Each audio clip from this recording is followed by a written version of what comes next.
Hello बच्चों, let's understand the question first. A solid is made of two elements X and Z.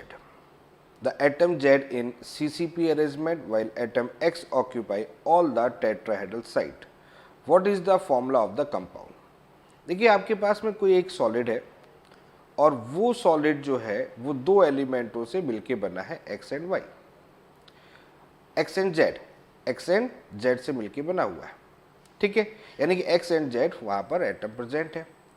Okay, अब यहां पर जो चीजें और डिफाइन की गई वो ये कि जो Z है वो CCP अरेंजमेंट को शो कर रहा है, यानी कि इसका मतलब FCC फॉर्म को शो कर रहा है, और जो X है वो टेट्राहेड्रल वॉइड में प्रेजेंट है. तो पूछा गया what is the formula of the compound.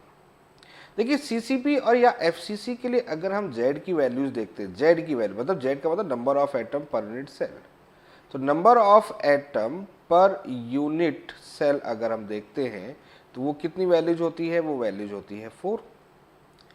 और टेट्राहेड्रल वॉइड की बात करते हैं तो number of tetrahedral void always equal to the 2 multiply by the number of atom per unit cell, number of atom per unit cell. ठीक है, तो जितने भी आपके पास में number of atom per unit cell हैं उस क्रिस्टलाइन स्ट्रक्चर को, उसका जो डबल होगा वो टेट्राहेड्रल वॉइड होगा, यानी कि यहां पर हो जाएगा 2 multiply by 4 is equal to 8. तो टेट्राहेड्रल वॉइड हो गए हमारे पास में 8. क्लियर. तो अब हमें क्या बताना है, हमें बताना है मॉलिक्यूलर फॉर्मूला. तो मॉलिक्यूलर फॉर्मूला बताना है तो x के लिए कितना हो जाएगा हमारे पास में 8 हो गया, और Z के लिए कितना हो जाएगा हमारे पास में 4 हो गया, यानी कि मॉलिक्यूलर फॉर्मूला बन गया आपके पास में X2Z. ये हमारा फाइनल आंसर आएगा X2Z. तो कौन सा ऑप्शन करेक्ट होगा इस क्वेश्चन के लिए, हमारा थर्ड ऑप्शन जो होगा ये ऑप्शन हमारा करेक्ट है.